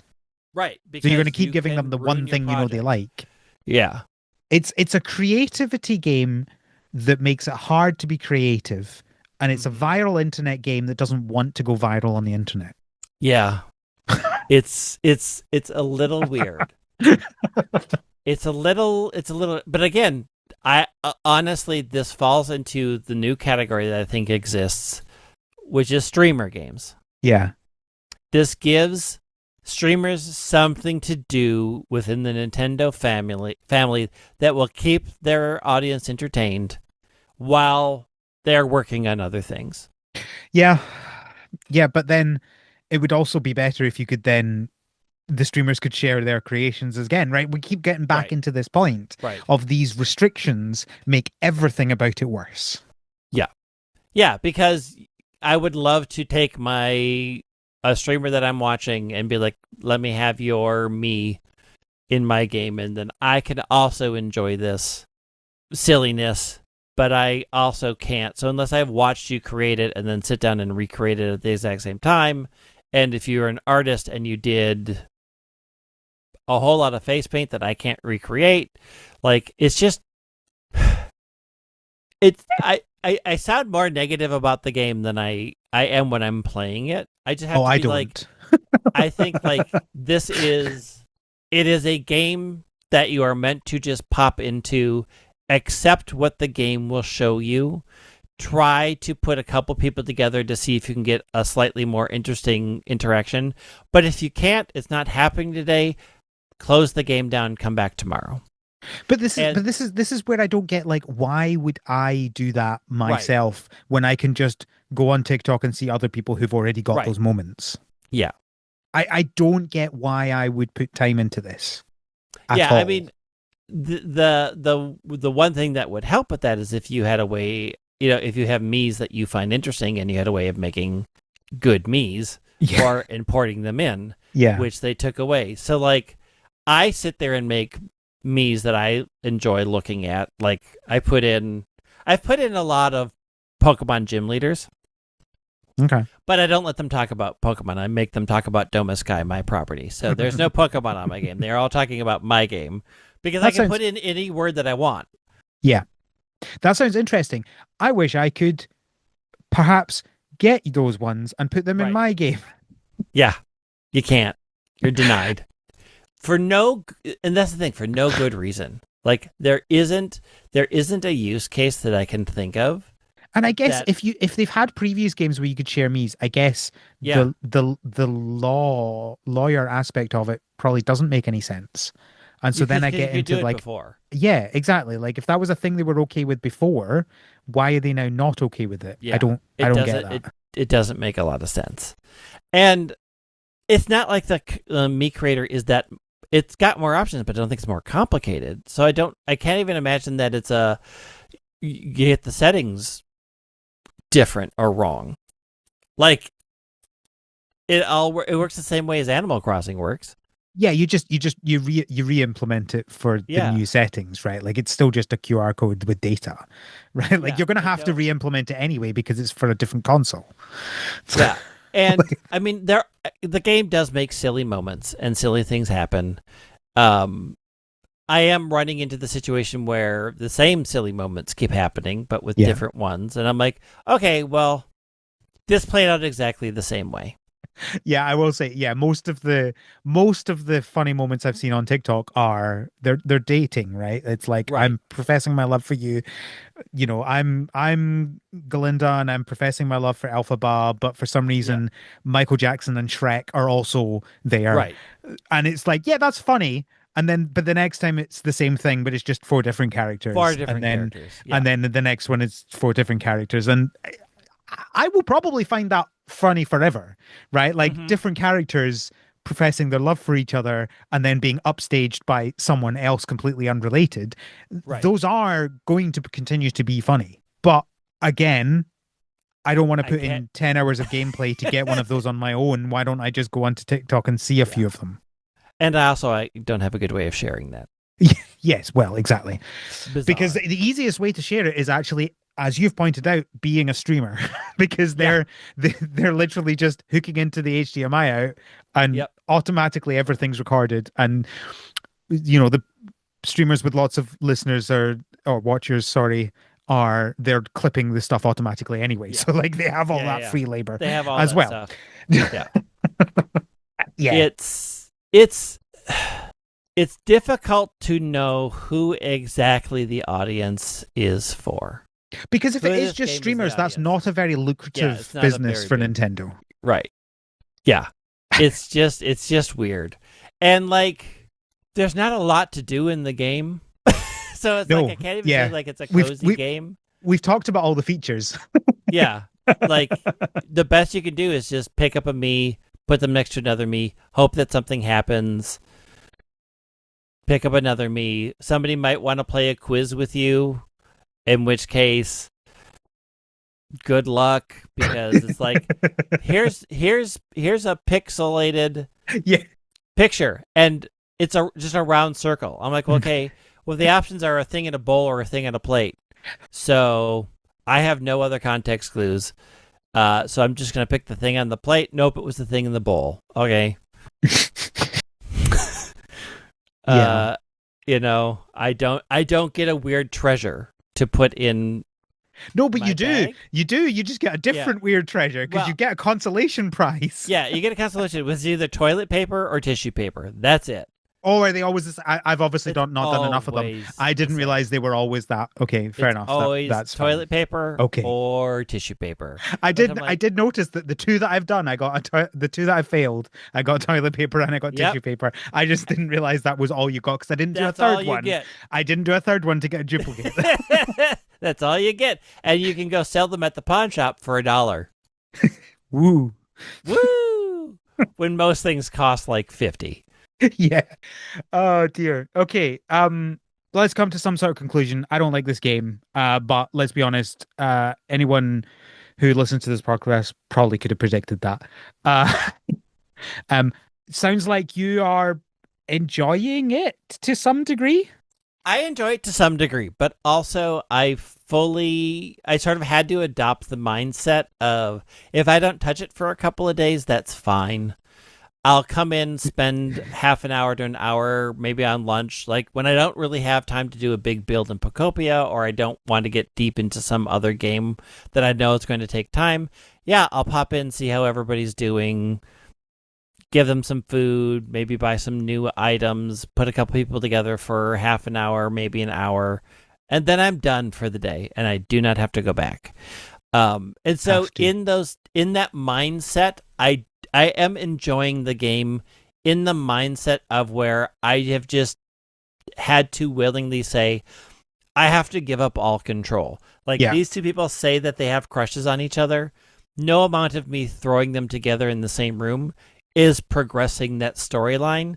I have to wait for the game to decide that this is the time we're going to progress that storyline. And I have found some sort of peace in being like, cool, I will just come in. It's like watching a show for 20 minutes that I have a little bit more say in, and then I leave and decide, okay, I'll come back. I'll come back tomorrow. So I'm enjoying it, but It's like I a did choose have your to, own adventure. yeah. I'm enjoying it in the fact that I just have to be like, I don't have a lot of control, and I can't play this like I would play any other game. I just have to only play the game exactly how they want me to play it because I have no other options. So the real question is, who do you recommend this to? Oh boy. I don't know what I'm expecting here. There are a subsection of people who enjoy playing games for short amounts of times, who just want a quick entertainment without a lot of interaction. There's a lot of mobile gamers who feel that way. Well, that's the thing. That's what I was talking about. That's why I think this game would work better on a phone. But the problem is, it's not. So I don't think you're getting the mobile gamers in there anyway. Yeah, I mean, I think for a handheld travel, like if you are taking your Switch to like school or work or something where you just want to have something to keep you entertained for a little bit of time, this is a game that will keep you entertained for a little bit of time. It's not deep by any means. You aren't going to have a lot of choices to make other than designing your island. If you are really, really creative and you like having just a blank canvas to play in, including people's faces, and you feel like, yeah, I just like making interesting faces and I don't really care what happens to them, this is the game for you.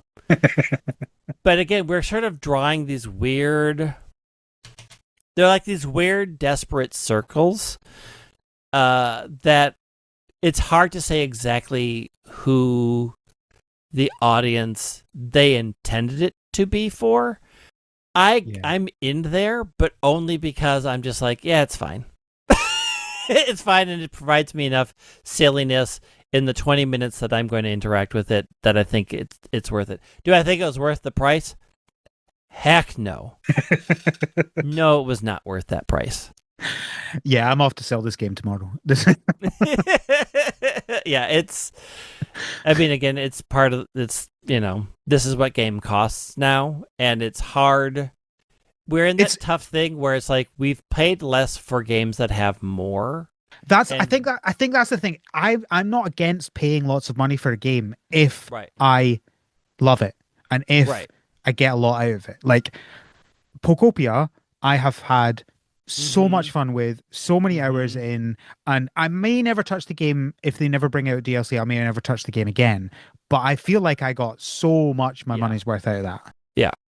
And it's hard because this is people will say this is the price of games, and that is true, but it's also difficult to accept that this is the price of games and not get the same amount of gameplay out of the game. Like, we are in that sort of interesting situation of all games are getting more expensive, and your cost analysis is becoming much more a part of the equation than it ever has in the past. Like, yeah, there's 20,000 games, but we're at the point where there's 20,000 games that all cost $60, and we don't have that money anymore. And so, like we said earlier, I think games really need to state exactly what they are up front so that people don't feel like I spent a lot of money on a nothing game, and your marketing made me feel like I was getting much more of a game than I got. It's getting harder to justify in a world of so many games that really give you so little or put in weird restrictions that you feel hamstrung from enjoying the game that you want. Like, it's hard for me to say oh, I can figure out how I would get you to get more enjoyment out of this game, because there's really nothing I can do. I can't give you Miis that I think would be fun. Yeah. I can't even promise that if I gave you the Miis that I think are fun, that they would do anything interesting in the game. Yeah, there's no guarantee that if you do A, B, and C, that D will happen. Right. There's no guarantee that A and B will even exist in your Yeah, well, yeah, that too.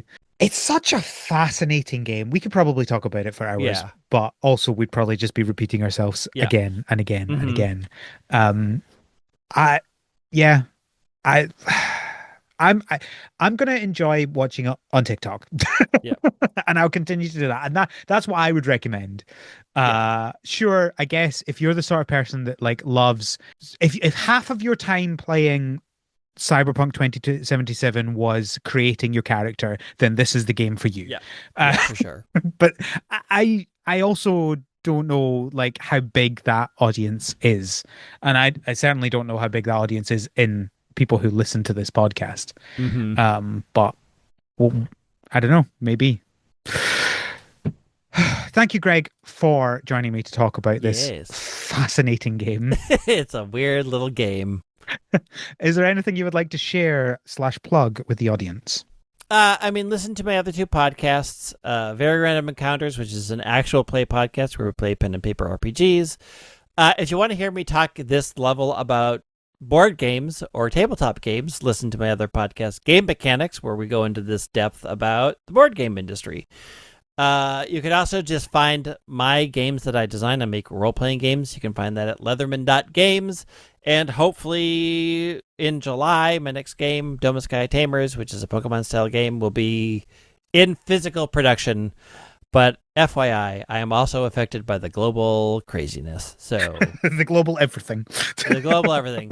And you can easily find me on Blue Sky. Blue Sky is probably the best way to find me. You can find me there at Lysander03. But I have links to it from all my other stuff. So you can find me on Instagram, Blue Sky. Those are the easiest ways to get help. Perfect. All right. Well, you can find the podcast on Tumblr and Blue Sky at THS Pod. You can send us feedback from our website, harvestseason.club. Tell us what the weirdest Tomodachi Life clip you've seen is, because I'm not assuming anyone's actually playing it. So tell me what the weirdest clip you've seen on social media. Because I love hearing about the weirdness of them, but yeah, that's about it. Yeah.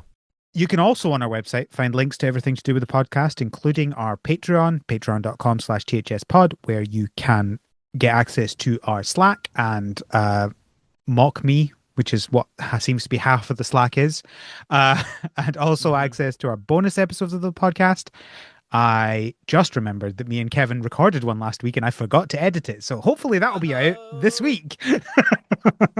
The problem with the bonus episodes is because they're not like regular every week like they are this. Yeah. I don't have them in my to-do list in the same way. Like I have a template for the podcast episodes that I import. I have a task in the episode to import for the next episode. So it's like there's always a project going for the current episode and the next episode. But the problem is because they're not on a regular cadence, the bonus episodes don't get that. So if I forget to put it in the to-do list, it's gone.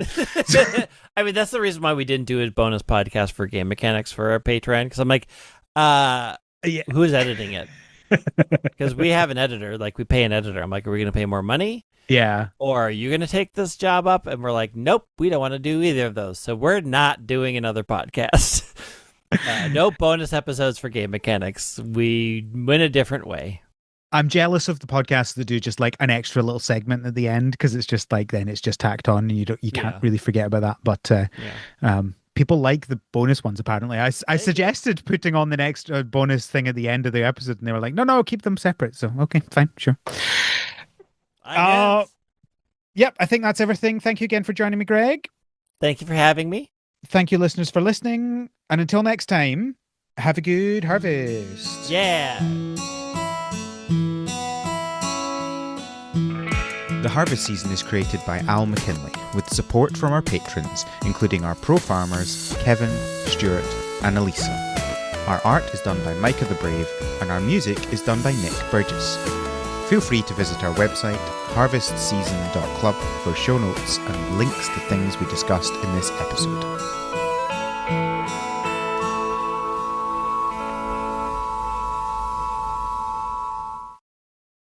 Get all the wheat or whatever fantasy wheat is in the game that you're playing. What would be the equivalent in Tomodachi? Whatever dumb thing happens in that supermarket. Like I got maple on a stick, which I'm like, is that like just maple syrup on the end of a stick? Like, what is just this? A stick just dipped into a jar of maple syrup. Just dipped in maple syrup. And I'm like, I guess. It's like a dog treat. It's like, yeah, but I'll give it to you, I guess. I went in the stick. Well, you ate the stick, so I went in one day and it was just 5 different fruit. Oh yeah. Guess it's fruit day here on the island.